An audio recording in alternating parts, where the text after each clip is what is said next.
원어적인 성경 해석의 함정에 대해서 잠깐만 이야기를 좀 하겠습니다. 원어를 요즘에 연구하거나 추종하거나 원어로 성경을 연구하고 해석하는 사람들을 쫓아다니는, 추종하는 사람들이 요즘에 많습니다. 근데 원어적인 성경 해석은 사실은 굉장한 극단성을 가지고 옵니다. 히브리 헬라어를 가지고 원어적으로 접근하는 게 왜 위험하고 함정이 될까? 사람들은 그런 부분을 이해를 하지 못합니다. 히브리어를 많이 연구하면 좋을 거다, 헬라어를 많이 연구하면 좋을 거다고 생각합니다. 근데 원어를 연구하는 데는 왜 함정이 있냐 그러면요, 대부분이 히브리어나 헬라어가 모국어가 아닌 외국어로서 연구합니다. 외국어로 연구하고 또한 살아있는 언어가 아니라 죽어있는 언어로 많이 다룹니다. 한 단어를 연구해서 그 뜻을 밝혀내면서 그 단어의 뜻 가지고 다른 문장이나 다른 단어들까지 정의를 내리려고 하는 경향을 원어적인 성경 연구나 해석이 그 경향을 가집니다. 한 단어를 가지고 그 단어의 의미를 밝혀내면서 그러면서 다른 단어들까지도 규정을 하고 해석하고 정의를 내리려고 한다 그 말이에요. 또 다른 문제는 뭐냐 그러면 한 단어라 그러면 한 단어에 대한 뜻이 실제로는 여러 가지가 있습니다. 우리가 국어사전이나 영어사전을 찾아보면 한 단어의 뜻이 한 개만 있는 경우는 거의 없다는 것을 우리는 발견합니다. 한 단어의 뜻이 굉장히 많습니다. 물론 우리가 한국말하고 국어를 하는 입장에서 사용하는 단어의 뜻 모두를 알지는 못합니다만은 그래도 대강 정확한 뜻보다는 그 단어가 어떠한 일상사에서 환경과 조건에서 쓰인다 하는 것을 우리가 알고 있습니다. 하지만 원어를 사용하는 사람들은 그걸 몰라요. 모르기 때문에 실력이 짧은 사람들은요, 한 단어에 대한 뜻을 한두 개만 압니다. 그리고 무조건 거기에 대입을 시키려고 그래요. 생각해 보세요. 땅콩 이런 단어가 있습니다. 땅콩. 땅콩이란 단어가 있어요. 원어로 이제 파고 들어가요. 땅콩이 뭔지 파고 들어가요. 뭐 의미가 있을까요? 없을까요? 아니, 땅콩이란 단어가 있는데 그걸 원어로 뭔지 파고 들어가 봐야 어원이 뭐고 어디서 이 땅콩이란 단어가 나왔고 어째고 학문적으로는 도움이 되겠지만 실제로는 땅콩 그러면 그걸 어원적으로 파고 들어가고 원어적으로 파고 들어가 봐야 별 의미는 없습니다. 또 아무리 밝혀낸다 그래도 문제는 땅콩 그 다음에 나오는 단어가 무슨 단어냐에 따라서 의미가 틀려져 버립니다. 땅콩 그 다음에 아 붙으면 땅콩 아 그러면 상대방을 이제 안 좋은 말로 하는 거지요. 키가 작다 그러니까 땅콩 아 별명으로 부를 수 있다 그 말이에요. 그러니까 땅콩만 가지고 땅콩은 콩과에 뭐 해당하는 걸로 뿌리 식물로 어쩌고 해봐야 땅콩 다음에 나오는 앞과 뒤에 있는 단어가 이것이 어디에 쓰이는지를 규정한다는 것입니다. 땅콩 같은 놈아. 땅콩 먹었냐? 뒤에 있는 단어나 앞에 있는 단어가 무엇을 이야기하는지 땅콩만큼 작다. 그럼 거기에다가 땅콩이 식물로서 어째다 저째다 해봐야 의미가 있어요 없어요? 별 의미가 없어요. 그래서 단어를 가지고 문장을 해석하는 게 아니고 다른 단어들의 조합을 그걸 문장이라 그래요. 그 문장 속에서만이 단어가 의미를 가집니다. 원어적 성경 해석은 그래서 문맥보다는 문장보다는 단어에 집착을 하는 경향을 가질 수밖에 없어요. 하지만 단어에 대한 집착이 그만큼 위험한 것이에요. 위험한 것이에요. 어떤 단어가 있으면 그것이 은유가 될 수도 있고요, 직유가 될 수도 있고요, 비유가 될 수도 있고요. 물론 은유라는 것은 문장 속에서 지규처럼 뭐뭐 같이 뭐뭐처럼을 붙이지 않고 슬그머니 넘어갑니다. 그래서 은유인지를 모르는 경우도 무척 많아요. 근데 은유로 쓰여버리면 훨씬 더 포괄적이고 훨씬 더 문장 문맥에 따라서 깊이 있는 의미가 나와버립니다.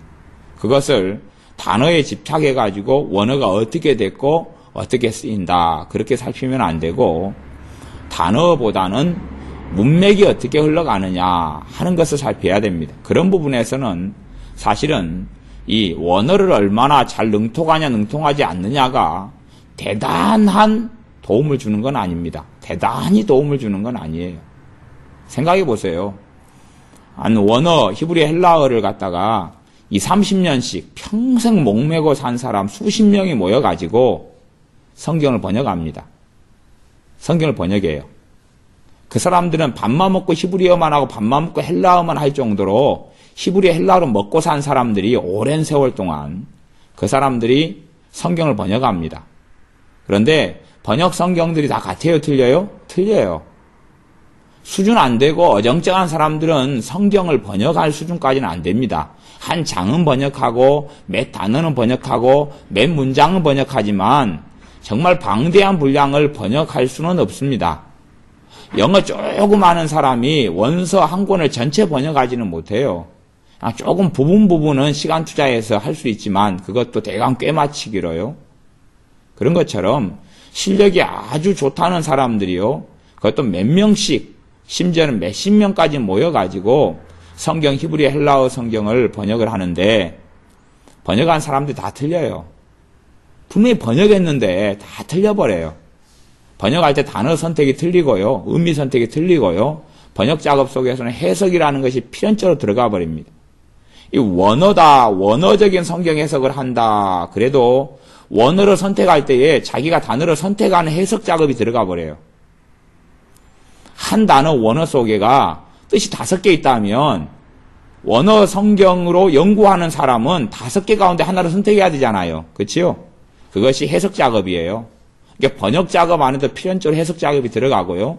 원어를 가지고 아무리 이야기한다 해도 해석 작업이 들어가 버려요.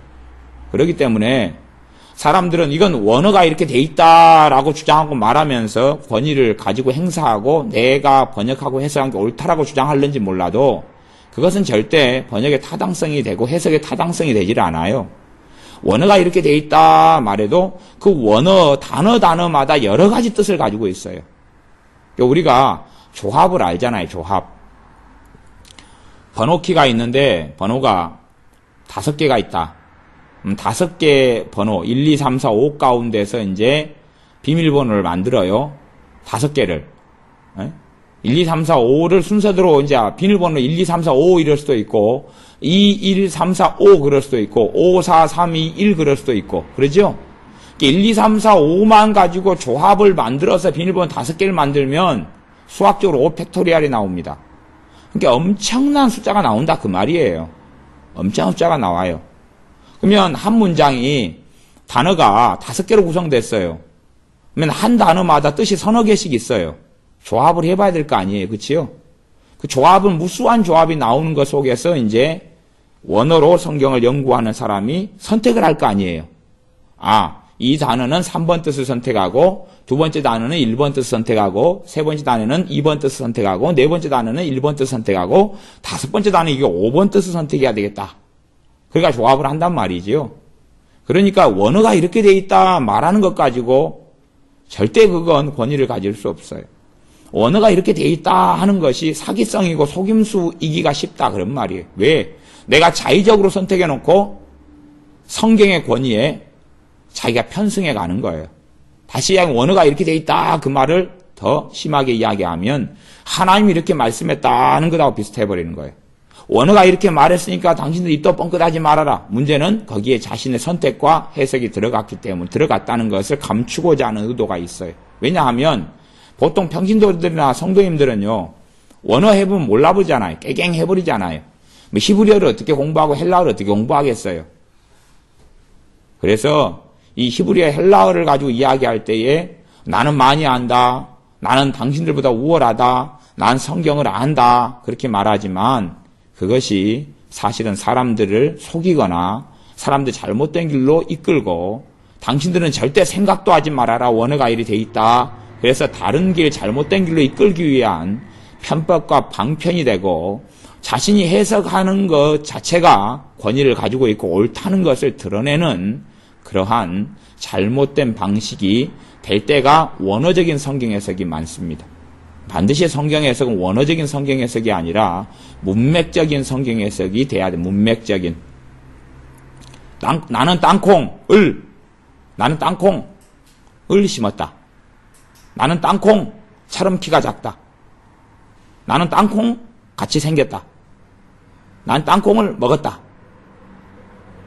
나는 땅콩 아니다. 뭐 뒤에 있는 단어, 앞에 있는 단어 때문에 뭐든지 땅콩이라는 의미가 틀려지는 거예요. 나는 땅콩 속에 산다. 그러면 이제 그 땅콩은 또 틀릴 거 아니에요? 해석이 이제 복잡해지는 거죠. 어떻게 작은 땅콩 속에 사람이 살 수 있단 말이냐? 뭐 이야기 들어보니까 어젯밤 개꿈에 자기가 땅콩 속에 집을 짓고 살았어요. 그런 게 나올 수도 있단 말이죠. 앞뒤가 이제 다르다 그런 말이에요. 그러니까 한 단어 가지고 집착을 하면 절대 안 되는 것이에요.